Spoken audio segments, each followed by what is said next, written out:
Thanks for tuning in to the Marvel Movie Minute. Want to skip those pesky ads and get early access? Become a member at truestory.fm/join and discover all the other great perks that come with it.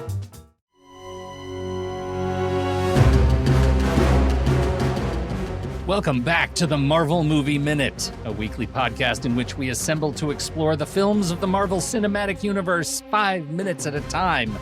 In this, our 8th season, we're looking at Thor, The Dark World. I'm Pete Wright.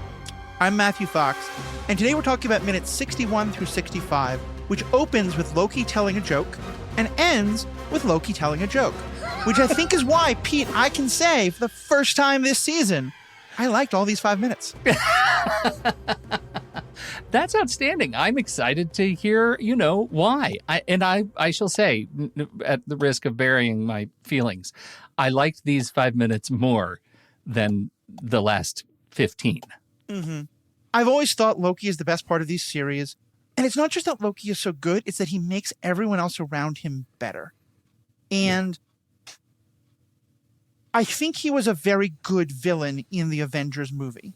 But for the most part, I think he works much better as an anti-hero, as the person who will grumpily go along with the plan and help the heroes, but be grumpy and make dry witticisms, making fun of them, and they'll be cursing him the whole time.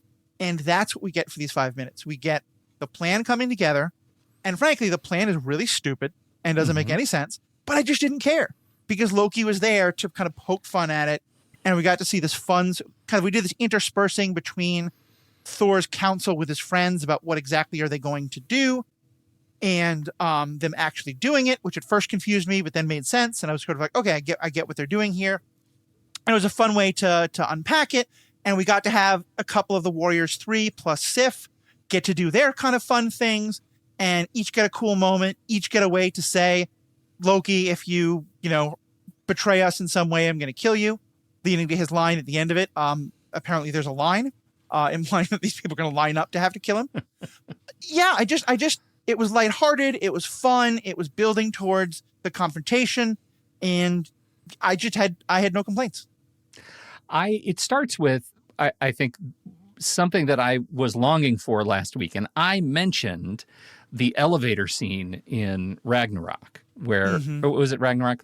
Where they escaped from, and they had to do the brotherly bit, where right. I can't remember what Get they help. called it. Get help. Yeah, I love that so much. That is like a pinnacle of brotherly banter. And here we get brotherly banter. This Thor and Loki in transit sequence is fantastic. Loki is needling Thor with comments about how out of character it is for him to sneak around rather than smash through stuff. And then he is continuously changing his shape as as the columns go by between camera and the two of them. And not only is he changing his shape, he's changing Thor. Which I think is really, really fun stuff, especially when we get to Captain America. Do you want to have a long conversation about truth? Yeah. One of the things that I think is one of the biggest struggles for the MCU, and at times it gets right and at times it gets wrong, is how do you integrate all the various characters of this universe without compromising the ability to tell one particular person's story? Because the fact is, on some level, it would make sense that Tony Stark and Captain America show up all the time, but they're both so powerful that they're just going to take over the story. So you don't want that. But you also don't want these stories where you're like, why is nothing happening with these people? Or a fun reference. And so here, you've given us a reason why none of those characters are going to exist, because this is literally not on Earth for 90% of it. But with Loki doing that shape-shifting, clearly this is when I think most of those actors have long contracts and are going to come back. One of whom was Chris Evans. And they got him to do what I imagine was a lot of fun for Chris Evans, because when they have Loki shapeshift, they don't just take Tom Hiddleston and make him look like Captain America. They get Chris Evans and they do a fun thing where it's like they're walking behind a pillar when he transforms. So it's obvious, but it's effective. Again, I was like, I should be complaining about that, but I'm not, because it's fun.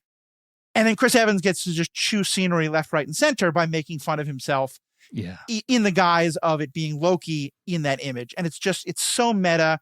It's such a wonderful way of poking fun at some of the things about both Lady Sif, who Thor takes the image of. Well, Loki makes him do that. Captain America, Thor, and Loki themselves. There's just nothing not to love.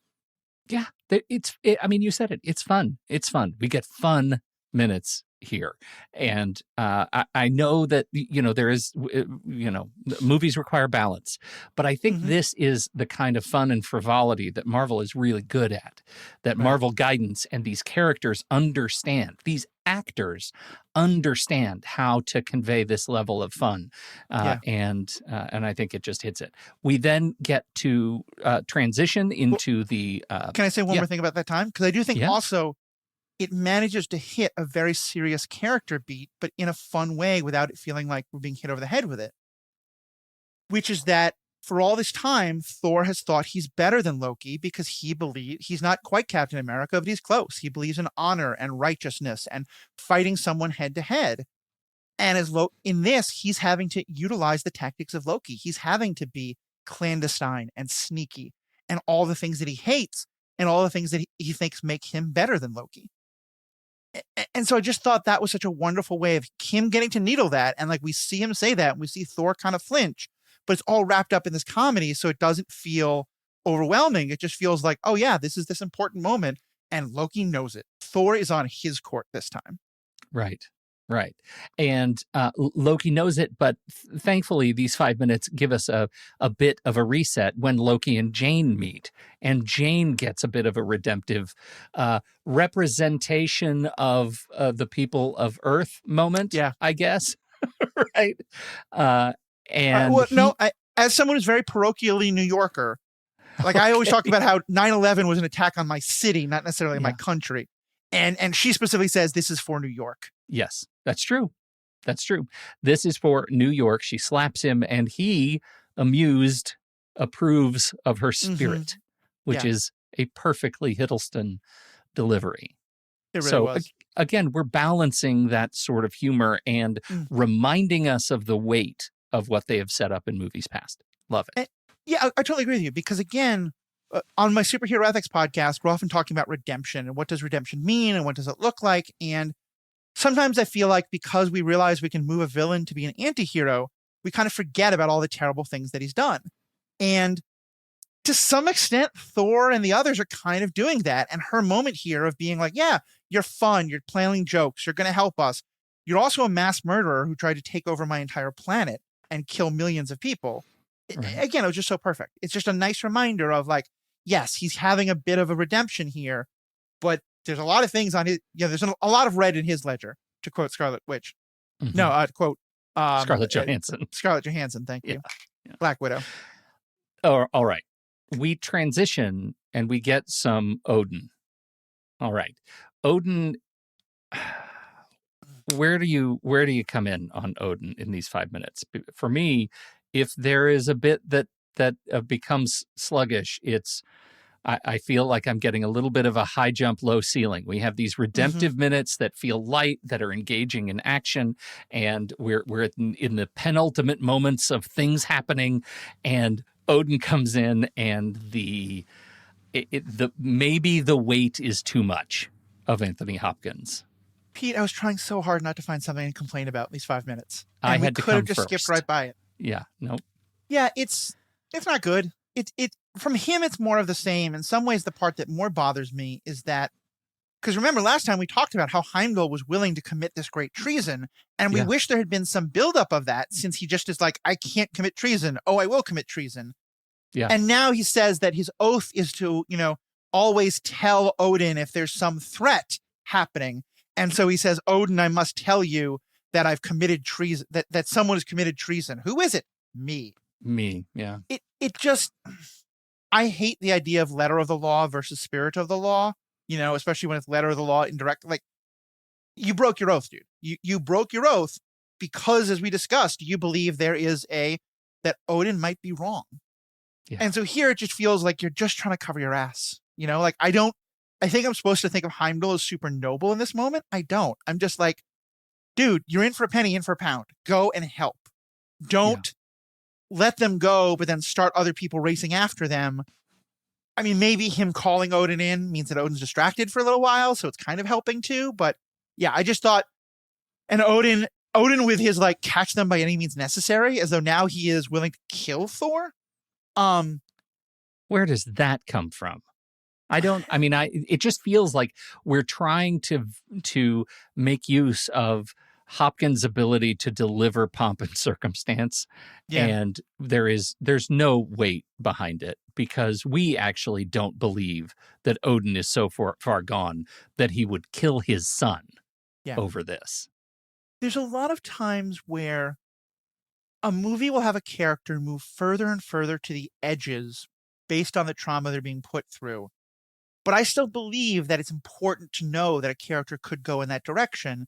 And so then when it's revealed that like there was a chip in their head, or they were brainwashed, or something that was out of their control, it robs that character of their agency. And I generally hate that. Here I had the exact opposite response, where for a minute I had to be like, wait, did I miss something?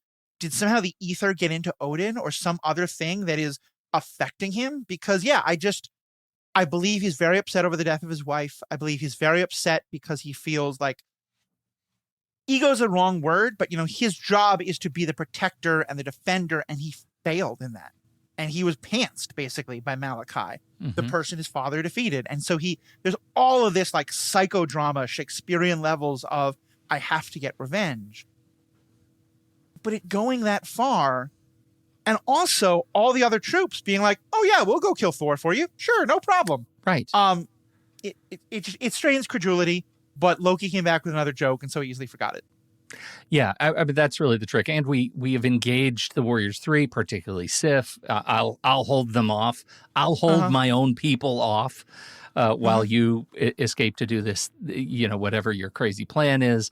I think this is the challenge of the middle of these 5 minutes, is that it becomes frenetic, almost sort of narratively slapstick, right? It's just, we have to let go of enough stuff, enough of the sort of moving cups around on the table in order to play the game. And in this case, as you've said, there's enough going on outside of the weight of those sort of critiques that I think these 5 minutes hold up. That inconsistent tonal register, right? Like I think Taylor, he doesn't quite unify the heist vibe, like the espionage vibe that we're going through with the comedy. And so there's a bit of a tonal fracture in here that is not, it doesn't live up to our sort of, to Ocean's 11, for example, right? I mean, it doesn't live up to the gang is trying to get away with something. It just feels loose in a way that is less satisfying for me. I know that early on I said that I thought this was an example of very bad writing that to me seemed like a very bad writer. And you pointed out that this writer has done a lot of other things. And so I think I'm left with the idea that either this was very rushed or it was very lazy. Because it definitely feels like you had a situation where you want to create this tension between Odin and Thor, and so you have to give Odin some reason to make Thor have to go rogue. And instead of coming up with something that would make sense for the character, they just took the most low-hanging fruit possible of the king got defeated and his wife got killed, so he's mad. And to me, that is a plot point that, in a high school writing class, that's what you put in because you're still learning how to do these things. It has nothing to do with Odin's character. It is just something that you could put into any movie of this type when the point of the movie is supposed to be the special effects and not the actual plot. Yeah. And here it doesn't matter because again, the jokes are fine, but it just is, again, it's many, many years from now. But like, if you tried to get me to watch a movie because this guy had written it, I'd be like, hell no. Because to me, this is such bad right. Like it's not even like, it's not bad dialogue. It's just, it's your characters need to have motivations that make sense. And instead of doing that, they just went for the lowest hanging fruit.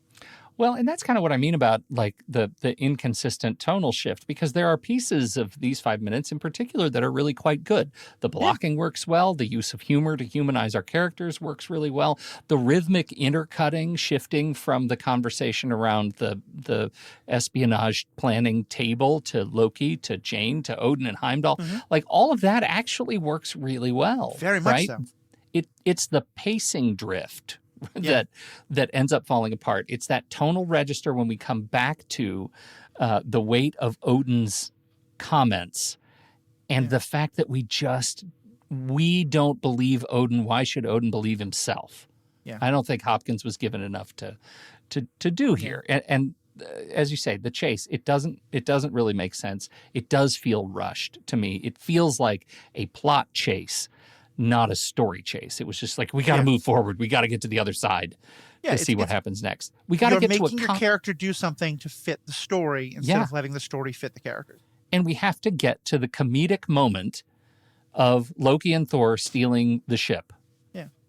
But because we need them to, oh my God, we don't really know how the controls work, and we need to judge one another and make quips so that we can move on. And I would just say, though, again, in terms of the really good parts of the pacing and the way it splits back and forth, can you imagine how deadening it would be to spend 3 full minutes with Thor and his friends brutally talking about what the plan is going to be? Oh, because we've been there. Yeah. It would have been a big stop horrible. sign in the middle of the movie. And instead, they avoid that. Yeah. One last thing I want to say about the little bits that the Warriors 3 and Sif and all that get. Because this is one of those things where I feel like I am right on a generational line. And I don't want you to personally identify where you fall, but just if it is a reference you have come to understand. Okay. Because I have been made aware that the image of a very powerful, beautiful, most often a woman, but not always, holding a sword at the throat of someone else is incredibly effective to a lot of people of my generation and much lower. It has become a very eroticized image, and there's all sorts of psychological directions we can go down with that. But I'm wondering, is that something that registers for you, and that you got it all with the Sif holding the blade like right under Loki's throat? I feel like you're setting up a joke, the punchline of which I cannot predict. No joke. I mean, it feels it feels like an important moment. It feels like a moment of agency. I don't know that I felt generational weight around it. No, Tell I'm me sorry. more I don't mean about that. generational weight. I mean that my sense is that I know this to be true, that generations younger than mine and a few people of my generation, but most, like, there are many, many memes about, I'm having a bad day. Why can't a hot woman hold a knife to my throat? Hold a blade to my throat. Really? Yeah. And generally it's the sword, and it's the, like, using the sword right under the chin to, like, make you look up at her, which is kind of what like that particular thing has become. And if you notice, it happens so often in more modern stuff. And it's become a very kind of like, it's not porn or anything. It's like everyone's got their clothes on. It's not, but it's a very kind of like, oh, that hits a tone Charged. for folks. Yeah. You know, and so just my sense is that, that it kind of started a little bit with my generation, but mostly with the millennials and the Gen Zers. So just want to throw that out there. I have to tell you, I'm completely mystified by that. I have not heard this. And if you know anything about me, it's Pete has his finger on the pulse of generational memery. It's true. I'm surprised your kids haven't sent you things about. They've sent me nothing. Turns people on. Actually, probably for the best that they have. But, let's not do that. I've made my point. Let's move along. Yeah, but now you've said it. I'm sure I'll see it everywhere, and I'm going to be noticing it now. Yeah. Now I've put it to your mind. Yeah. Okay. I want to say a few words about production design, which I think, in large part, they're trying to move us along from over familiar sets, right? At this point, Asgard feels repetitive, golden corridors, stone courts. There's sort of a lack of visual freshness by now. We're ready to move on to a new set. We do get the alien skiff that does look different. It stands out against Asgard's kind of, overly ornate golden halls. It is a nice sort of visual reminder of outside intrusion. I think all of that works very, very well. We get, I don't know that there's necessarily anything else that's really dawning on us here. The throne room is still imposing spatial grandeur upon us. Okay. Towering pillars. Okay. At this point, I think these 5 minutes really scream, it's time to leave. Yeah. Yeah, and we've kind of well executed it so that every one of the Warriors 3 has to have this moment of, I'm going to defend this passageway so that you can continue on, so that eventually it is just Loki, Thor, and Jane. And that launched 1,000 fanfics. But the, and they did address one thing that is often a bugaboo for me in movies like this, because I'm the ethics guy. I'm a stickler for stupid stuff like this. I think there's a really interesting ethical question of when you think the authority is wrong, but the people who work for that authority aren't fascists. They're not terrible. They've been working for the king because that's what they do. And now the king is being stupid in this one particular moment. And so, like, when the heroes slaughter those people by the thousands or the hundreds or dozens, I'm like, wait, that guy didn't do anything wrong. He's just Joe, the Asgardian. And when, they punch the Asgardians to knock them out so they can escape, I'm like, okay, well, that sucks, but whatever. I'm sure Asgard has great healthcare for concussions. But then when Sif pulls out her sword and Mr. Rotund friend, whose name I can never remember, pulls out his axe, and I say rotund as a rotund person myself with long red hair and identifying with him, I'm like, whoa, this is deadly force we're using. But then they show us his fight scene where he's very clearly hitting people with the flat of the blade. He's hitting them with a stick. He's just trying to delay them. And when they start to mob them, he totally just lets it happen because he's just buying them 20 seconds to escape. Right. And there's some fun scenes of him realizing he's being overrun, and then him, like, from the bottom of the football tackle pile, watching them fly away. And yeah, all of it's great. All of it's great. And I think there are few things to really shout about in terms of visual effects. They get away with a lot because of the strategically placed columns in the Thor Loki walk. Most of the transformations happen with some flashes of light behind the columns, which is a nice cheat. And because it's leaning in on the visual comedy, we don't stop to think about it, which makes it work even better. I think the ship is solid, looks good, and the scale, just generally the scale of the pursuit, the guards swarming the launch pad, it all adds weight to the stakes in a way that didn't stop me in mid watch. You can still see some of the green screen seams, the blending of the actors on the skiff with the digital Asgardian backdrop. Once again, we've run into this, our friend, before. It's not always convincing, right? This sequence has, the escape itself has a distinct soundstage feel. And although here I will, oddly enough, say a word in defense of the technical side of this. Yeah. And this is something I often bring up with effects like this, which is that even when we are watching on our laptops, or our home computer screens or whatever, the level of digital definition that we have is just so far advanced beyond movies made even like 10, 15 years ago, like this one. Sure. And there are times where I think that we can clearly see effects that watching in the theaters or even on like DVD 15 years ago, you would never notice, because Fair. it's just like the level of definition is now so sharp that, and granted, so it was a kind of not great effect that they were able to obscure because it wasn't great, visual acuity. Not that's the wrong word, but you know what I mean. Yeah. So yeah. But I agree. I mean, it's isn't something that makes your it, home turf? I mean, Star Wars is the prime suspect in the upscaling and questionable effects because of the gift of time and technology. Yeah. So if you watch closely during the X-Wing trench run, every single one of the X-Wings and Y-Wings explodes in the exact same way because they had a model that you could press a button, it would break apart in the exact same way. Classic. Yeah. Classic. Let's see. I mean, I don't actually, this is delightful. I don't actually have any other quibbles with these things. I think this minute is remembered as the Loki and Thor buddy escape sequence, right? It doesn't need to be remembered for visual splendor. The Captain America gag, the Jane slap, the Loki deadpan menace is great. It's not that thrilling of a jailbreak escape, but overall, characters are entertaining and they're used well. Right. Yeah. What else? 5 perfectly fine minutes. They're 5 perfectly fine minutes. This is delightful. Yeah. Okay. So now they're off. We don't know what's going to happen next. We might not have ever seen the rest of the movie. I guess we get to find out next week. Who knows? Well, We're now solidly into science fiction. Tidy episode. We are solidly into science fiction. All right. Well, with that, we are looking forward to minutes 66 through 70. Holy cow, 70. In the meantime, check us out. If you're just listening to this on the website, go subscribe. Subscribe to the show wherever your finer podcasts are presented. And definitely go check out Matthew's other work, The Ethical Panda, over at truestory.fm. You'll find Superhero Ethics and the Star Wars Minute, both firmly out of hiatus.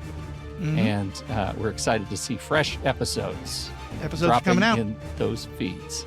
I will say, by the way, I am not looking so much forward to these minutes as I am to minute 151.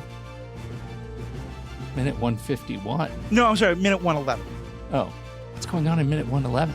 The movie ends. Right into it. That was the proverbial rake that jumped up from the floorboards and hit me square in the face. I got to get you once or twice.